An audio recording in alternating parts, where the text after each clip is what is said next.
From Fred Phelps to the Kinsey Six. The best of the best from Central Kansas and beyond. We do it all. We are KJAG Radio and the Jiggy Jaguar Radio Show.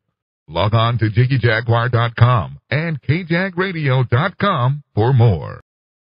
Once were bowed down with toil and affliction, that all were weary of responsibility and care, and I wished them to rest. In my dreams, it seemed to me that robots must protect their own existence.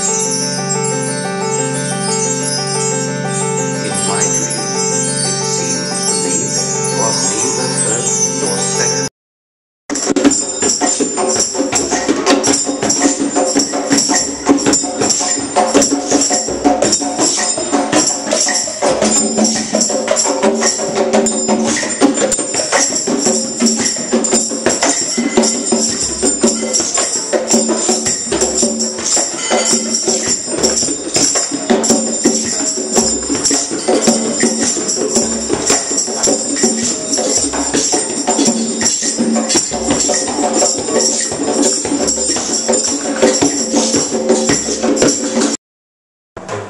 Raven decided he would steal the lights.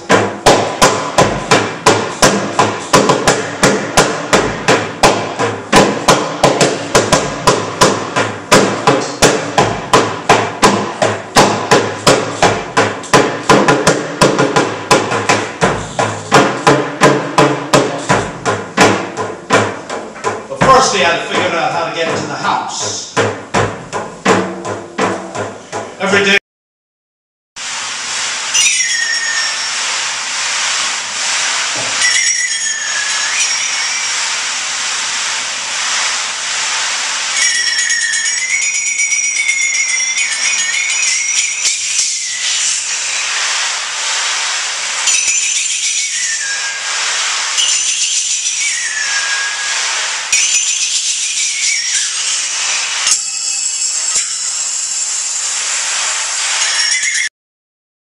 Are we in frame? Back here on kjagradio.com, I'm Jiggy Jag, Jigman Freud, out here at the Metro in the great Salt City, Hutchinson, Kansas. And I've got a very talented individual with me, and I'm going to let him introduce himself. Oh! Jump in there, man. Hi, I'm Chris Mayer. I'm a percussionist. Now, tell me about your show tonight, man. It was really interesting. You had a heck of a crowd here, and you even did a deal at the end where you kind of let people jump in there and make their own noise. Well, it was a solo performance. I'd never done a solo performance before. I've been playing since I was a kid, but I've never actually had a venue and a concert all to myself. It just so happens this is my birthday, so this is me kind of celebrating my birthday this way. That's cool. Basically, what the concert comprised was traditional rhythms on different traditional percussion instruments, things people would recognize, I think. Conga, bongo, djembe, a little bit of drum set, and then there was an experimental component to it as well, playing, you know, everything from cowbells to special cymbals. I'm a little frazzled right now, so if I'm incoherent, that's why. I have a microtonal xylophone instrument over there, some sound effects, and then with that spoken word. Some texts were you know, what's the word I'm looking for? Not original, I guess. Some people might have recognized Motto by Langston Hughes, for instance. And then others were original pieces of my own. In every case, the musical accompaniment was original. So, now, what was the... Did that make any sense? Oh, yeah. Oh, yeah. Now, what was the, I guess, structure, or was there structure? Other than each piece being a different experiment in sound, defining what music is. I'm the musical director of an ensemble called Temporal Mechanics Unit, and our repertoire basically consists of, you know, the traditional rhythms from places like Africa, Cuba, Persia, Brazil. We do some Polynesian kind of things.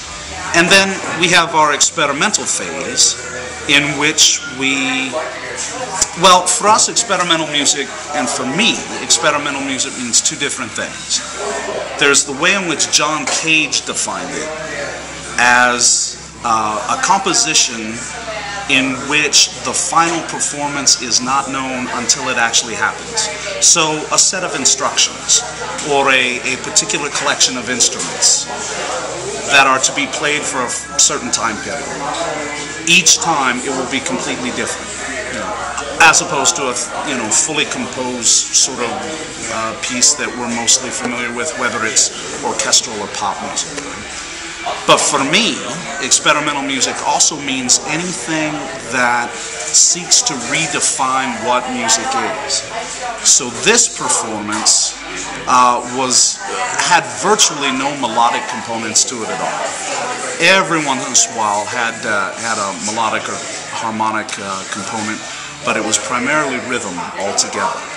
Now, and that was the unifying element of the whole show. Now at the end, or towards the end, what was the reason that you brought some of the crowd into it? Well, audience participation is always fun. I come from that, again, whether it's punk music or the avant-garde, where you like to break down the barrier between the performers and the audience. I like that a lot. I like to blur those kind of lines. It was actually inspired by the work of, is it Marina Abramovich? She does this piece called The Artist is Resident, where she sits in a chair and people can come up and sit with her, and they maintain eye contact. Well, we've got all this gear. I can't play it all at the same time by myself, so I'll sit in a chair, I'll have a drum in front of me, I'll make everything available, and if people come up and play, they come up and play, and we see what happens. That's cool. Now, real quick before I let you go, I know you from the five-man trio. What has the five-man trio been doing the last couple of years? We are in semi-retired state, I suppose. We now live rather far apart. Dave Bostwick is living in northern Kansas, and Gary Gackstatter is living actually in the St. Louis area. So at this point, we get together solely for reunion gigs, special events. We try to get here once a year or so, and if people are interested in that sort of thing, they can find me on Facebook, I suppose. Well, that's cool. So are you, I guess my final question is, are you planning on ever doing this again? Because this is a cool deal. Well, I don't know. I'm always my worst critic. So, maybe from my point of view, it didn't sound as cool as it might have. I don't know. I leave that for other people to decide. I guess sitting here right now, I can tell you I just don't know. Maybe I will, maybe I won't.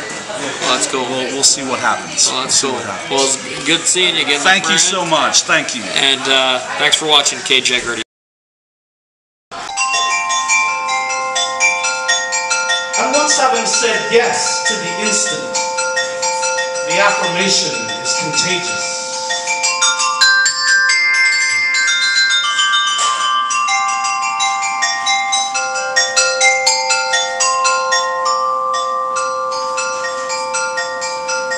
To say yes to one instant is to say yes to all of existence.